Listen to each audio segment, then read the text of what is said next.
తరువాత రాశి సింహరాశి. 2025 సంవత్సరం జూలై నెలలో సింహరాశి వారికి ఏ విధంగా ఉండబోతుందో గురువుగారిని అడిగి తెలుసుకుందాం. సింహస్యాధిపతి సూర్య, సింహరాశికి అధిపతి రవి. రవి బాగున్నాడు, ఏకాదశంలో ఉన్నాడు. గురువు ఏకాదశంలో ఉన్నాడు. శుక్రుడు దశమంలో ఉన్నాడు. 3 గ్రహాలు పూర్తిగా బాగున్నాయి. 3 చాలా మంచి స్థానాల్లో ఉన్నాయి.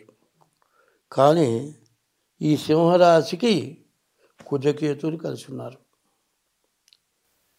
ఈ సింహరాశిలోనే కుజకేతువులు కలిసి ఉన్నారు. మన ఇంట్లో ఒక కత్తి, మరి కాల్ చేసేటువంటి మందుగుండు సామాగ్రి, తుపాకులు, లేకపోతే ఆయుధాలు చేతపట్టుకొని మన ఇంట్లో కూర్చుంటే మన ఇంట్లో పోగలవా? అట్లాంటి పరిస్థితి సింహరాశికి కుజకేతువులు సింహంలో ఉండటం. తర్వాత శని అష్టమంలో ఉన్నాడు. ఈ శని అష్టమంలో ఉండటం కూడా చాలా ఇబ్బందికరం. కానీ ఈ టైంలో ఏకాదశంలో రవి గురువులు మంచి లాభం చూపించేట్టుగా ఉన్నారు. శుక్రుడు స్వక్షేత్రంలో లాభం చూపించేట్టుగా ఉన్నాడు.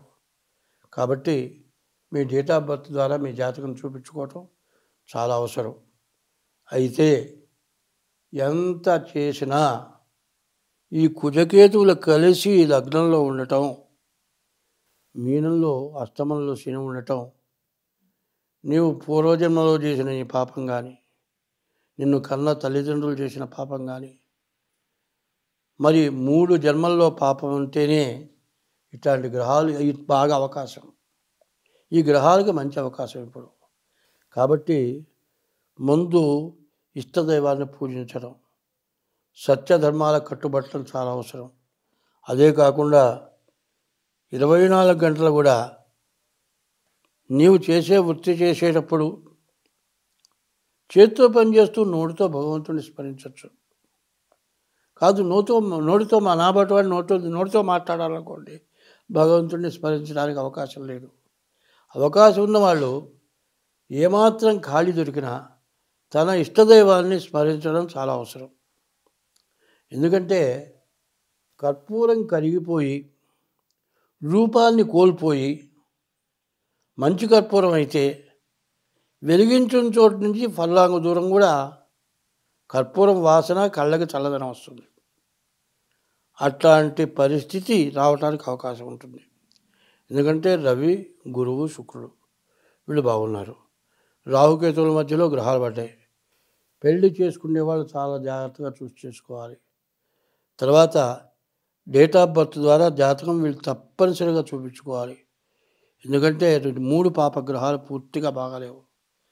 సప్తమంలో రాహు ఉన్నాడు, కడత్ర స్థానంలో రాహు ఉన్నాడు. దానివల్ల చాలా ఇబ్బందులు రావడానికి బాగా ఎక్కువ అవకాశాలు కనబడుతున్నాయి. కాబట్టి ముందుగా డేట్ ఆఫ్ బర్త్ ద్వారా జాతకం చూపించుకోండి.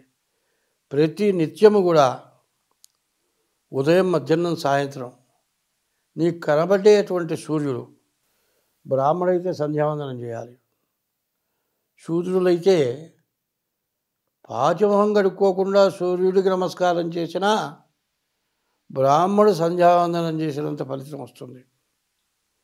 ఉదయం బ్రహ్మస్వరూపం, పొద్దుపూట బ్రహ్మ, మధ్యాహ్నంతో మహేశ్వరం, మధ్యాహ్నం ఈశ్వరుడు, సాయంకాలం స్వయం విష్ణువు, సాయంకాలం శ్రీ మహావిష్ణువు, త్రికాలం వహ దివాకరం.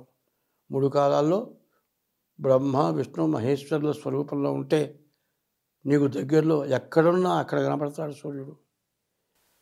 ప్రపంచ దేశాల్లో ఎక్కడున్నా నీకు సూర్యుడు కనపడిన రోజు ఉండదు దాదాపు.